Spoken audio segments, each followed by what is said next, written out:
All right, everybody. Not the prettiest win in the world, but a win nonetheless. Celtics 113-99 over the Brooklyn Nets. This is a Green with Envy live post game. We are live on YouTube, live on Twitter. You guys know the deal.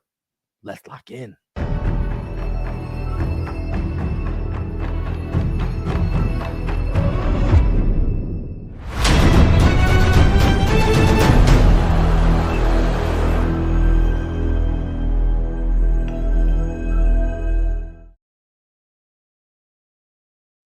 What up, what up, what up? Welcome into another edition of Green with Envy. This is a live post-game edition of Green with Envy. Celtics, a 113-99 winner over the Brooklyn Nets. As always, this is Will Weir checking in. How you doing? How you living? Joining me as he does each and every time, my best friend, co-host, and the coach of our podcast, the one and only Greg Menakis. Greg, dare I say the Boston Celtics have a little bit of momentum. 8-7, over 500 for the first time this season. Yeah, they definitely have momentum, man, and it's nice to be above 500. There was a moment early in the season where I didn't know that we'd ever get there. There's also a mosquito flying around my room, and I just got him. Yeah, it's nice. We have to win the games against the Nets and against shitty teams. Like early in this game where I was like, are we really not even as good as like beating the Nets by double digits? And then we figured out how to be better basketball players than we were in the first half. So it was nice to see. Yeah, and you said it exactly. You know, for this team to be whatever they're going to be, whatever you judge as this being a successful season, these are the games you can't lose. This isn't a back-to-back. You've had days off. You should be plenty rested despite playing, on Sunday. You had 3 days before that. This is nothing out of the ordinary. You got 2 more days off and you're going to play this Nets team again. Like, these are the games you have to win, right? Yeah. There's no excuse to lose these games. And to your point, it was interesting watching this game, and we'll talk a little bit about that Celtics Clippers game as well here in a bit, or we can kind of work it into the discussion as part of both these games, since we haven't given our thoughts on that. But you're right, it felt a little sluggish early, and the Celtics ended up with 19 turnovers tonight, right? Like that's been the one mainstay. Yeah, it's been the mainstay. That's been their superpower this year that has kept them. That's been their elite statistic, right, that they've been able to produce, is that they don't turn the ball over. And tonight they did quite a bit. And so it kept Brooklyn kind of hanging around. And I thought this game was really funny from a Joe Mazzulla perspective, because it felt like he just couldn't find a 5 that he liked. Like there was not a lineup that he liked tonight. If your name wasn't Peyton Pritchard, Derek White, or Jaylen Brown, it was just kind of a carousel, right, of who else is going to be out there, because those 3 guys he was going to trust no matter what, and that's going to be the way it is throughout the entire season, as it should be. And everyone else on a night like this, like to the point that we're leading with here, you just simply can't lose that game. Joe wasn't going to let that happen. He was going to find somebody that was going to work, that was going to impact this game. And it took a while to find different combinations, but I did think it was really funny watching Joe just continuously not being thrilled with the 5 that were on the court. Yeah, he played 11 guys tonight. So guys who got run tonight. Starting lineup tonight was Brown, Walsh, Cada, White, and Pritchard. That's been the starting lineup for the past, I think, 5 games now at this point. Simons had 26 minutes, good in the first half off the bench. Garza, 20 minutes. Hauser, 22 minutes. Minot, who played well, 19 minutes. Shireman got 13 minutes. And the X-Man got off the bench for 5. So 11 guys deep. No Ugo, no Boucher in this game. Ugo seemingly has fallen out of the rotation over the last couple of games, but yeah, the use of Ugo has been a bit strange throughout the season, right? It's been a little bit up and down. Again, he is only 19, so maybe that's a part of it. But playing 11 guys, like the part that sticks out to me, Greg, is 10 of those 11 guys played over 11 minutes in this game. Like that, like it wasn't just that guys played; it's like guys played pretty significant stretches of time. And the craziest thing was Jaylen played 10 minutes in the first half. And there was, he said after the game on Sunday that he was sick. And at first I was like, is this a product of him being sick? But he also wasn't playing that well in the first half. And Pritchard and Simons were both playing well, right? So if Pritchard and Simons, or at least scoring the ball well, so if those two guys are scoring the ball well, then maybe you can just kind of say, all right, Jalen, you can chill this half because I do have Josh Mina, Jordan Walsh to play defense. And let's talk about Anthony Simons just for a minute. My favorite and least guy. favorite topic to talk about this season. And you're like, these are the games where, especially in that first half, and like you said, Anthony Simons played well enough in that first half, did all of basically his entire stat sheet is from the first half, right? Like basically felt pretty invisible in the second half. And it feels like, listen, there's issues with, I think, the way Simons plays, the way that Missoula utilizes him, like all around the experience is just very frustrating, I feel. But these are the type of games, like you think about the best scoring game he's had this year, outside of that burst from the Magic for first half against the Magic, was that Pelicans game, right? And it's the Wizards, it's the Nets, it's the when we play the Pacers, like these are the teams that it's like, hey, Simons, can you please help give Jalen like a night where he doesn't have to put on a cape, like, and that's what you were kind of waiting for tonight. And to a degree in the first half, he at least helped, keep I think the Celtics were up by 1 at the half. Like certainly Simons contributed to that, but ultimately Jalen had to come out and put up 17 points in the third quarter for this to turn into a Celtics win. And so it's one of those games where it's like, based on what the expectation was of Anthony Simons, I wish this was a game where I could feel like, hey, go get us 20 to 25. Jalen can kind of just coast a little bit. And it just hasn't been that way so far. I mean, he's not a two-way player. That's the biggest thing with him. Like Joe took him out at the beginning of the fourth quarter, and it was just because he's not going to provide anything on the defensive side of the ball. So if he's not super hot, then Joe's like, I don't really know why I should play this guy. If he doesn't do much. He doesn't do much. Yeah, he's not scoring. Really do much. That's why he did played have 5 assists tonight, though. Yeah, no, he played well tonight in the first half. He only had 12 minutes against the Clippers, right? So 0 goose egg in that one. Yeah. Yeah. Tough game for Simons against the Clippers. Comes back. I thought he actually played pretty well in the first half. He's finally figured out that half court trap and how to hit the short roll, so we can kind of put that to bed for now. He's figured that little pocket pass out, which is nice. And he got hot for a stretch, and if he can have, you keep thinking about when this team is whole and when Jason Tatum comes back, if he can have a 6-minute stretch in one of the two halves where he provides a boost of scoring, like I'd be okay with that. I'm not okay with him making $25 million a year in future years, but like for right now, sure. One thing I was interested in, Will, and I wanted to get your opinion on this. So our guy Michael Pina, who won an award today. I want to look that up. What award he actually won? He won a writer's award today.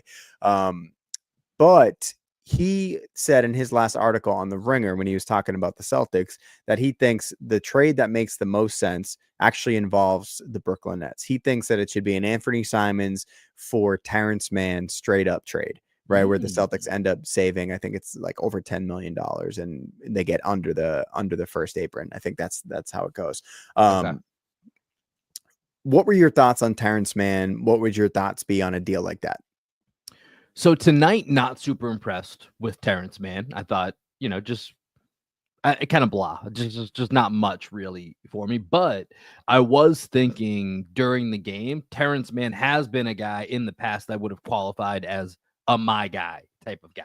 Like one of those guys that I feel like has really, so specifically, during some of those Clippers runs when it was unexpected, like he made some real impactful moments on that team that went to the Western Conference Finals, on some of these other playoff runs they had. Like Terrence Mann was a guy that was able to provide a role, right? Like and be able to make an impact. I think right now with this Brooklyn team, I mean, this is just a young team where him, Claxton, and Porter are kind of the old heads. Like Terrence Mann's the oldest guy on this team. He's 29 years old. Right. Like they're definitely playing out of position as far as like where they should be within a good team.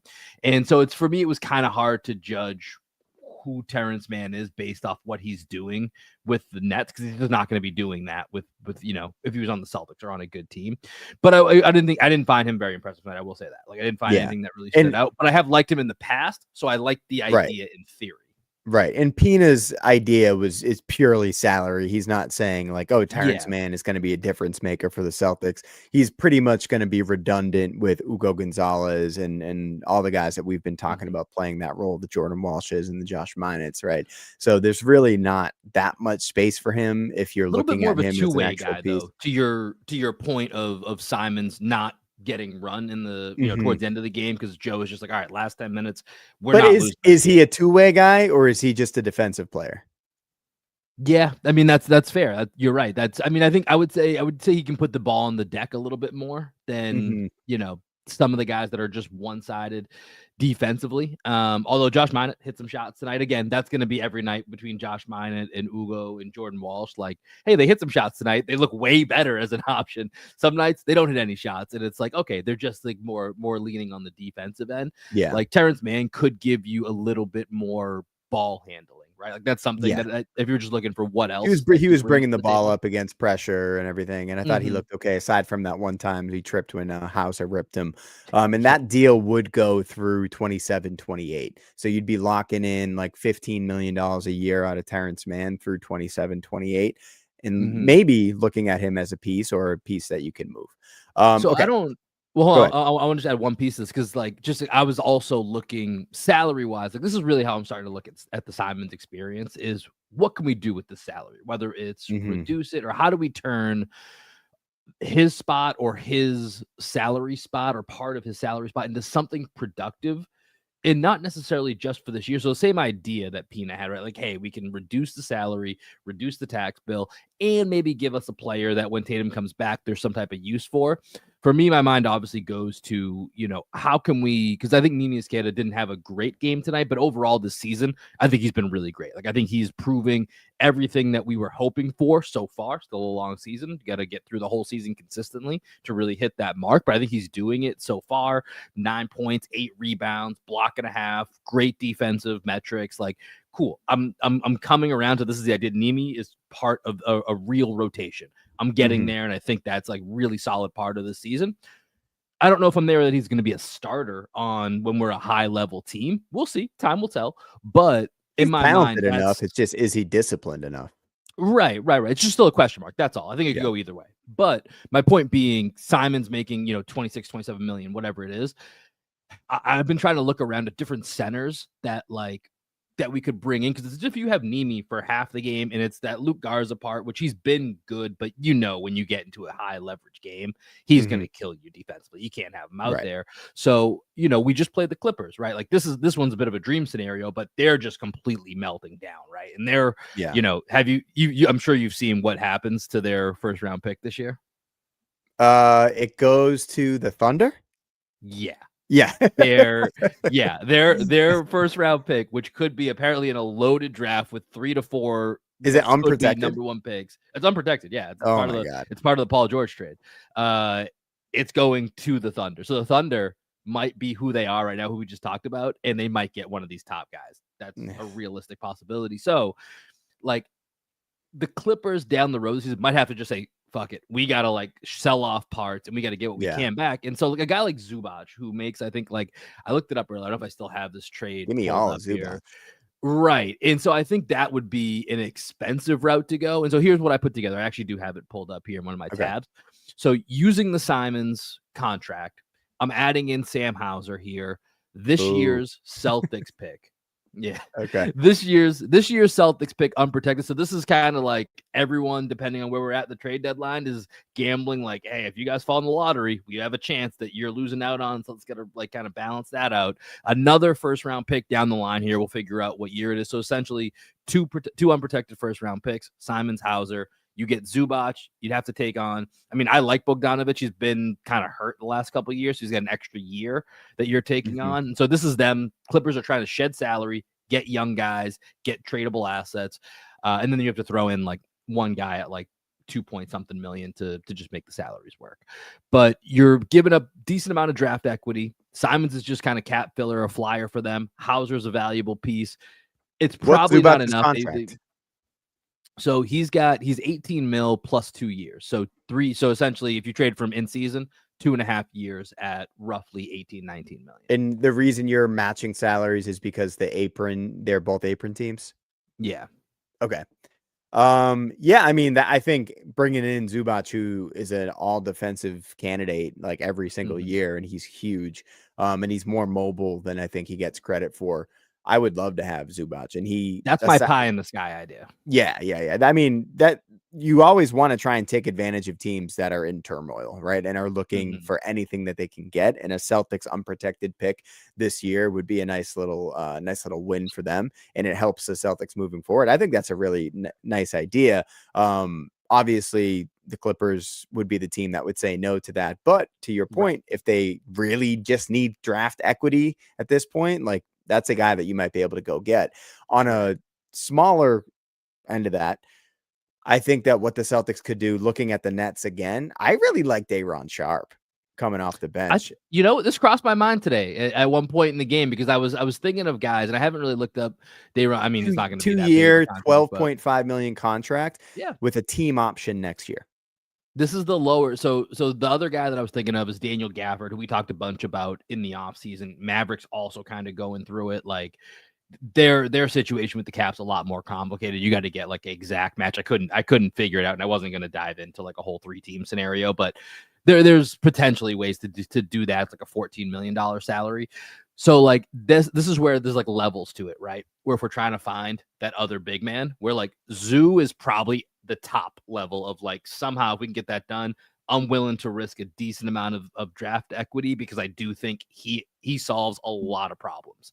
Then there's kind of Daniel Gafford, who's like a next rung below. And then Day'Ron Sharpe is kind of, as I was watching this game, Greg, it's funny, our minds are, we must be best friends or something, because it crossed both of our minds here. Was watching this, I was like, I hadn't thought about Day'Ron Sharpe, just because I don't really watch the Nets a ton, but he was a guy, unlike Terrence Mann, who did stick out tonight, that I was like, you know what? That would be pretty quality to have Day'Ron Sharpe and Neemias Queta as our two bigs each night. Like, especially when you throw Tatum back in the mix, like that looks a lot better. Just even that right there, just that addition. Yeah, I thought the Nets front court was better than the Celtics front court tonight. You know what I mean? Like, there's just the other guys weren't very good. So like, I like Claxton and I like Sharpe. So I actually liked Clowney as well, who started at the 4 for them. He's on a 4-year rookie scale contract worth a total of $15 million. So that goes through 26, 27. Can't really shoot, but dude, him standing next to Jaylen Brown, he towered over Jaylen Brown, and his arms were like down to the floor. I was like, Jesus. Talking about Clowney or Sharpe? Clowney. Yeah. Clowney, I was like, Clowney hit 3 threes tonight. He was, he was at the half. I was at the box score. It was Clowney, I think Porter Jr. and Igor were 10 for 10 from 3. I was like, that's a pretty damn good half to have. You got 3 guys 10 for 10. But yeah, I think Clowney and Sharpe are 2 guys that are on that probably 3rd level that I would like. I wouldn't mind seeing the Celtics find a way to try to get involved if the Nets are, making moves with some of their cap space. Because that's what this Nets team is. This Nets team is just young. It's confusing. It's again, only 21. Yeah, super young. And so again, these are the games that you can't lose, but also the games where we as fans, it's almost like a scouting game, right? It's almost like watching a college game. Like, who could I dream about us getting? Because none of these guys, for the most part, are unrealistic, right? Like we just mentioned Zubac, that's probably an unrealistic trade. That's not happening. Gafford's complicated. Stuff with the Nets, if you wanted to make it happen, you probably just have to make the right offer, and you can legitimately make it happen. So it's interesting to think about these guys. And it's Day'Ron Sharpe, 7 to 10 from the field tonight. He was 2 or 3 from the free throw line, 16 points, 7 rebounds, had 3 steals. Some of the steals are just product of bad basketball by the Celtics, but still it's on the stat sheet here. But 18 minutes, and I think Day'Ron Sharpe is a great call out here as a buy low type of guy that I think would make a lot of sense as potentially an upgrade over somebody like Garza. Yeah, and I think with like Brad Stevens, he's the type of guy that's going to watch these games. Like, just as you said, like we're scouting, Brad Stevens is scouting as well. He's looking for those bargain basement deals that he can get. Like, that's what he saw with Josh Minott. That's what he saw with Luka Garza, guys that he can take a chance on. And I think Day'Ron Sharpe and Noah Clowney would both be 2 guys that I'd really like to just get a peek at. Anything else you want to talk about with this game? Because it's the Nets. Yeah, it's the Nets again. Right, exactly. Like as long as we don't lose this game, you accomplished the mission, right? Like the 19 turnovers was gross. 8 of them came from Jalen, but at the same time, he had 17 points in the third, completely changed the game around and gave the Celtics the space. Pritchard and White, up and down again with a little bit with the shooting that's coming around, but I just can't really get too much into it. The only thing that I think we could talk a little bit about, as you mentioned, no minutes DNP for Ugo tonight.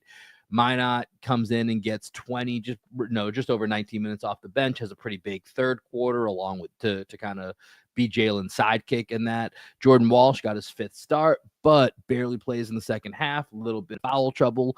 Again, I think kind of what we talked about last episode is going to be the case here, where it's just like every 2 weeks, like we might as well start power ranking these 3 guys as to where they're at every couple of weeks, because I just feel like it's going to keep changing. And so, Walsh came in as the clubhouse leader tonight. By the time we leave and we get to Friday, maybe Minot has a starting spot back. I don't know how quickly Joe's going to make these changes. Maybe Ugo all of a sudden gets those minutes off the bench, but it just feels like it's going to be every week or every 2 weeks we're going to have a different feeling of who's leading the power ranking. What are your thoughts on him giving Shireman a chance? I just don't see it with Shireman at all. Yeah, I wanted to see it with Shireman. I'm with you. It's kind of painful to watch, to be honest. Yeah. I guess it's almost like an audition, right? Like, he's in his second year. It's, especially in a game like this, and it feels like it's one game a week, right? That Joe is just like, all right, tonight Baylor's getting 10 to 15 minutes, and we're gonna see what he has. And it hasn't been great. It just hasn't been. It looks funky, and it looks funky in a way that's not appealing. Sometimes you watch a guy and you're like, it's helter skelter, it's off balance, and it's that with Baylor, but it feels sloppy. Yeah, his shot selection's not great, and the shot's not going in. Yeah, it's terrible. He shoots bombs with no rhythm whatsoever. Defensively, you can see he has some potential. He's pretty good at navigating screens. He's physical. He stays in really good position. He had a couple dumb fouls tonight, but I think the dumb fouls ruined it. There was one possession on the right wing. I'm like, all right, there you go, Baylor, and then just for absolutely no reason kept his body going right into the guy, put his hands on. And it's like, Baylor, that it was just, I mean, maybe that's something you grow out of, but it's Joe. I was surprised Joe let him play through that initial mistake, and then he made a second dumb foul a couple minutes later, and then he took him out for Pritchard. But I just I understand your point. You have to audition him. You spent the draft pick on him. Maybe another team sees him as a reclamation project that they might be able to get something out of, but I just don't see him necessarily being part of the next contending team for the Celtics. I don't think Baylor Shireman's part of those plans. So any minutes that he's on the court, I'm just like, these are wasted. He's not going to be part of the next team. So that's just kind of how I feel. And it feels like, I'm assuming you're like, why can't these go to Ugo? Right. That feels just more productive, right? Like if you had those 13 minutes, you just put Ugo in, and I think this is probably kind of, early season, all right, let's decide by, because it's now 8-7, so 15 games in. We'll decide by, another 10 to 15 games here. We get to game 25-30.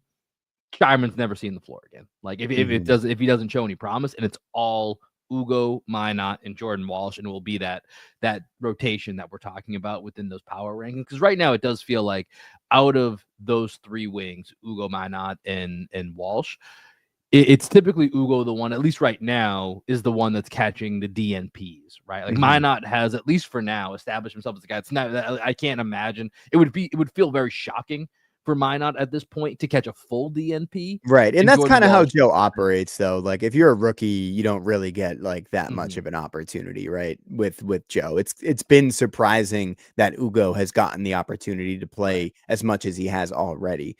He makes people work for their spots. And it says a lot about Ugo that he's already earned some minutes on the court, but coming into the season, we were expecting Jordan Walsh to get that opportunity, and then he was outplayed by both of them. He was also injured in the preseason, so I think think he kind of like missed out on his chance to show what he could do in the preseason. So it's good to see. Well, it's good to see that we're both like back on. Oh, Jordan Walsh could be a future part of this team. Whereas like a couple of weeks ago, we were out on him. We were sending him to China. Like we were completely out on him. And, I mean, I was thinking about this today because I read an article that Noah Dalzell put out on Celtics blog, which is a good read. And it talks about how, a plane seat opened up next to Jaylen Brown with Kristaps Porzingis no longer there. And Jordan Walsh said, I didn't give him a choice. I just started sitting there.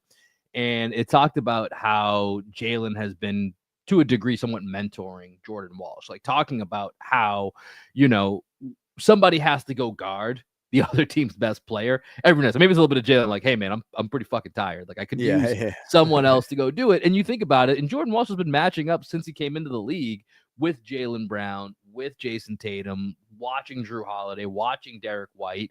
Like he's had some of the best guys for 2+ years to be able to watch and learn from and to, craft his skill against.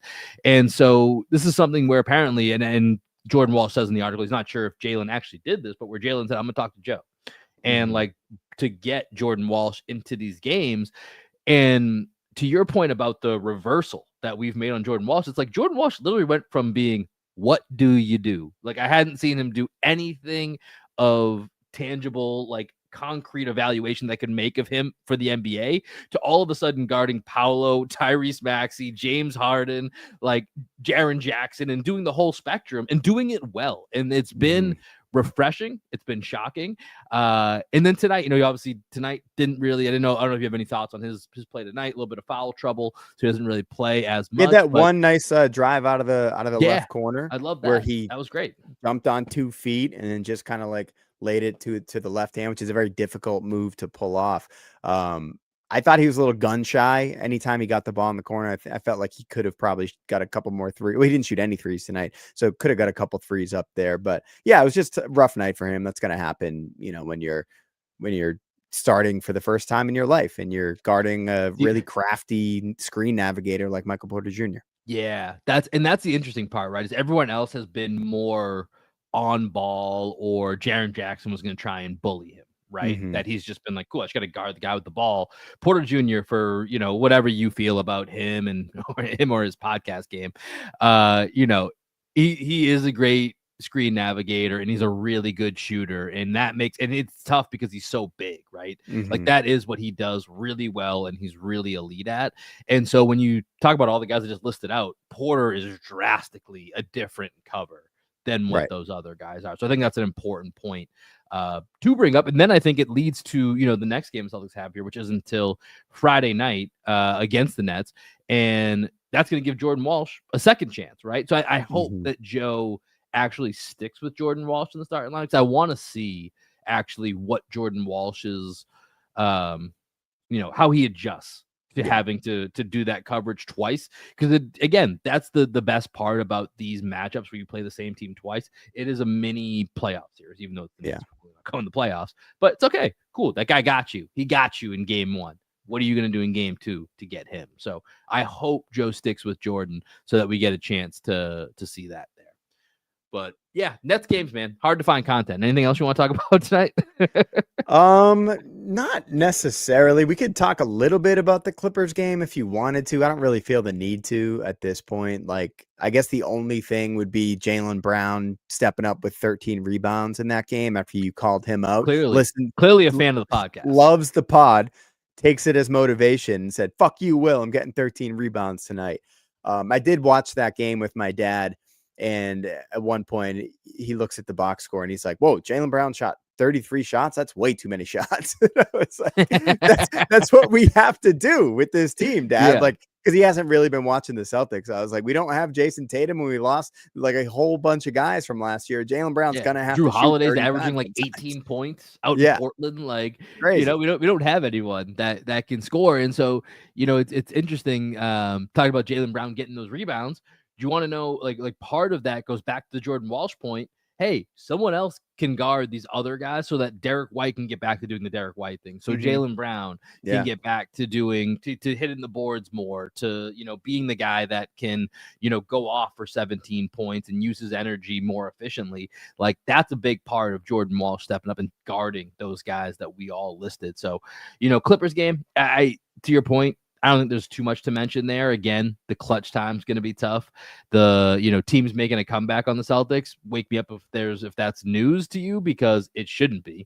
I don't know what's happening in the chat here. Somebody got knocked out. I don't know. We'll see if we get see if we get that story. But with the Clippers, again, they're falling apart. Not too much. I'm looking here, Greg, just kind of at like other games going on tonight as we're recording. Man, Pistons, they are just rolling right now. They beat the Hawks tonight 120-112. They're now 13-2. And you want to go old fashioned look at the standings? We haven't looked at the standings in a while. Let's take a look at it, because I was looking at it earlier today, man, and the Pistons, at least in the East, are kind of separating themselves right now. But then 2 through, the Celtics were 11th going into tonight. They've jumped up to 9th now.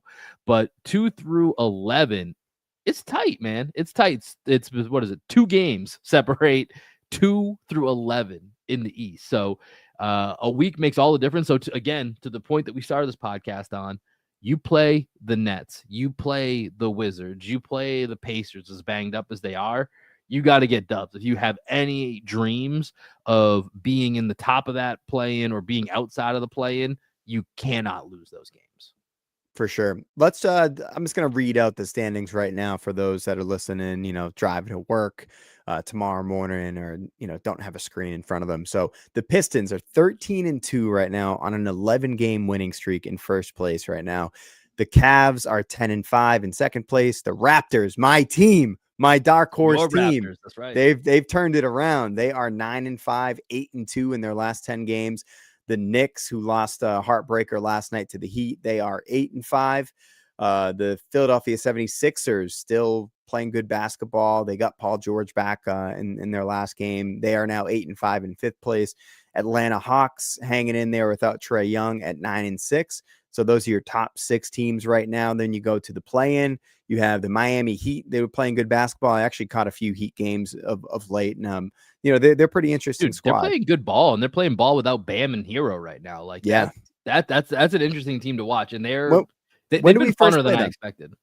When do we first play? That's a good question. I'll look that up while you keep going. Okay. So the Heat are in 7th place at 8-6. The Bulls, after that hot start, are now 7-6. They're 4-6 in their last 10. Josh Giddey just came back last night, got a big victory for them. And then our Boston Celtics in 9th place right now at 8-7, 6-4 in our last 10.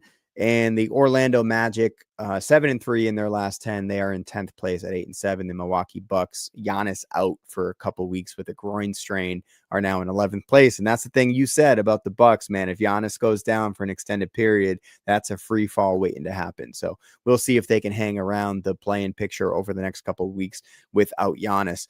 Some other news and notes around the NBA. Victor Wembanyama, man, goes down with a calf strain. They're playing it safe with him right now, so he's going to miss a couple of weeks. Shout out to Giannis and Wemby. The NBA is better when they're healthy. Yeah. I didn't love seeing either of those injuries happen the other night. Spurs did get a win tonight against the Grizzlies. And to answer your earlier question, Greg, Celtics play the Heat for the first time in December. December 19th is when we'll see the Heat for the first time. So I'm not sure. I think Tyler Hero should be close to coming back at that time. Not sure about the Bam timeline. But this is a time where the Bucks are potentially, right now, the latest update was 1 to 2 weeks. So if it's 1 to 2 weeks, they can probably, take a look at what their schedule is. They might be able to be okay. But if you get to 3-4 weeks, man, without Giannis, that team is going to struggle. And I really like, I've talked a bunch of times here about Ryan Rollins. Like, he's not going to carry your team, right? I'm sorry. That's just too much to ask for. So that will be the team that we really got to look for over the next couple of weeks to see where they end up and see if there is any separation that starts to be created in this mix.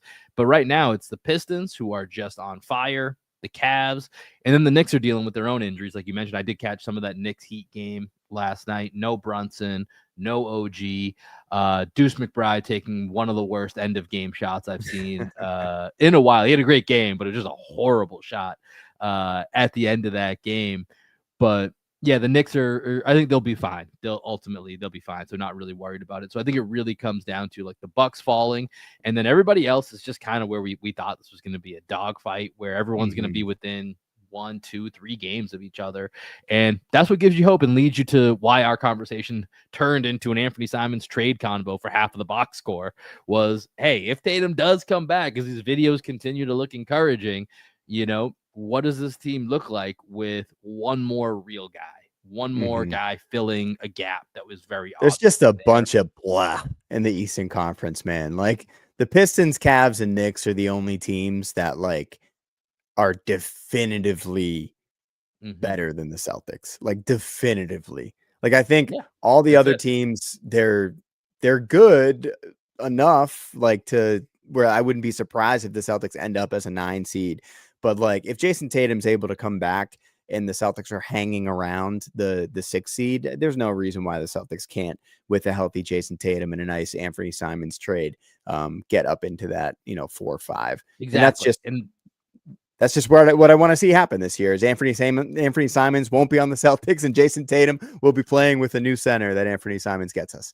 Yeah, and that's you're spot on. It's those 3 teams. Everyone else is like, if Jason Tatum comes back and the Celtics are anywhere within 2-3 games of that, that mix of teams that we're talking about, like they've got to be shitting themselves. They're like, fuck, we wasted this, man. Like we should have buried them when we had a chance this season. And yeah, it's just a bunch of mediocrity. But to be fair, even when you look out West, Greg, like I kind of feel like in general, like the West is certainly better, but the Thunder are on a whole different level. The Nuggets and the Rockets, I think, are kind of on like this own separate tier.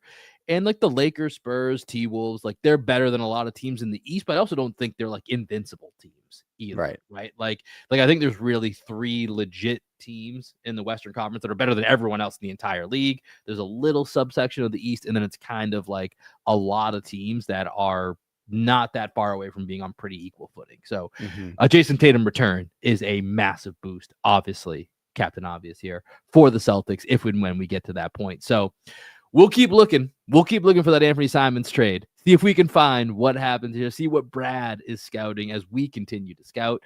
But I think that's going to do it here. We're not going to get a story, it looks like, from the chat here of whatever happened with somebody getting knocked out. So we're not going to sit around waiting for that. So Celtics back in action on Friday against the Nets. And then after that, we'll be heading into the Thanksgiving week. So we'll have some mixed coverage on that. So we'll figure out what we're going to do for that. But some interesting games that week: Orlando, Detroit, and Minnesota, with Cleveland the following Sunday. So once we get past the Brooklyn game, big 4-game stretch, which also makes Friday kind of a must win, right? Like you have to get that. And it's a cup game, baby. Ooh, we got to stay alive in the NBA Cup. We got to stay. We do have one question, Will. I feel like we should answer this and then we'll get out of here. Yeah, Parquet Press. Shout out to Parquet Press. Said they just joined the stream. What are the chances JT comes back by February 8th versus the New York Knicks? Are you looking to get tickets, Parquet Press? Is that why you're asking? Are you looking to sell your tickets? Yeah. Little revenge against the Knicks. I would say unlikely, but what the fuck do I know? I'm not a doctor. I don't know. Yeah. I don't know what's happening. But I mean, my best get like that would be poetic. Like, yeah, it feels like at this point, like a late February, early. There you go. Yeah, it had to be ticket related. It feels like late February, early March would be the timeline that you're kind of start to really be like, is this happening, and or is it worth it, depending on where the Celtics are in the standing. So I my guess is, unfortunately, I would say you're probably like at best a week or two, probably like 2 weeks early as to when a Jason Tatum return might happen, but who knows? It could be one of those things where it comes out of the blue and they're like, holy shit, Jason Tatum's back next week, and we didn't know it was happening, or he's back tonight. Oh man, that just got me excited. I know. Jalen is fucking balling this year, man. Like he's been awesome. The 8 turnovers aside tonight, like I don't even care about the 8 turnovers. Jalen Brown has been unfucking believable this year. Like he is surpassing my greatest expectations for like what he would be able to accomplish this year. And it all started when Joe Mazzulla was just like, oh, we're just going to like make you do all the things you do good and just make you do them great and Right. feature you Not as try the to make number you one Jason option. Tatum. Yeah, you just be yourself, my guy. Yeah. And Jaylen Brown has been fucking hooping. That's my guy. I'm so excited to see it. And I can't wait to see if and when Jason Tatum comes back, how they figure out that balance, because they're clearly finding something with Jaylen Brown in the mid range and, having him just be a fucking force of nature off the ball. Yeah, we said this was a big pendulum swing year for Jaylen Brown as to what his value is. It's up and to the right. Right. That's where it's going. And it's been awesome to see, because the season could be really, really, really depressing if it was going the other way. But Jaylen Brown has been awesome. And I if it's one of those things where it's funny, there's so many detractors that I feel like have been out there for Jaylen Brown's whole career. He's awesome right now. The team just doesn't kind of matter. It's in the middle of that blah Eastern Conference. He gets a lot of passing. He gets a lot of like passing in the bottom of the notes. Like, hey, Jaylen Brown, he's been great. All right, on to the next team. And it's like, damn, I wish Jaylen. And like, got how a many little of bit those more people credit. are actually watching the Celtics right now? They're probably just like looking at Jaylen Brown box scores, like, oh, like they'll probably look at the 8 turnovers tonight and be like, oh, it's Jaylen Brown, like, regressing back to all the stupid Jaylen Brown shit. It's like, yeah, he had some bad turnovers, but like he was the whole reason the Celtics like won the game. Yeah, 100%. So, great season from Jaylen Brown. I did see an early All-Star prediction from, I think it was Nikias Duncan at Yahoo. Jaylen Brown was in there with flying colors. So, I think Jaylen Brown's well on his way to doing everything that we asked of him. But let's wrap it up on this one here. We will be back maybe this weekend. We'll figure it out. Thanksgiving, got some travel plans here in the mix. So we'll figure out some coverage, and we will have some more thoughts for you guys. But as always, make sure you're following at Green MV Pod. YouTube, Twitter, TikTok. Shout out to our guy, Alex, the producer, for the clips that he's putting out for us. We'll have that for you guys. Greg, always a pleasure. Everybody else, enjoy the rest of your day. Enjoy the rest of your week. And we'll catch you later with the over 500 Boston Celtics. Catch you later. Peace.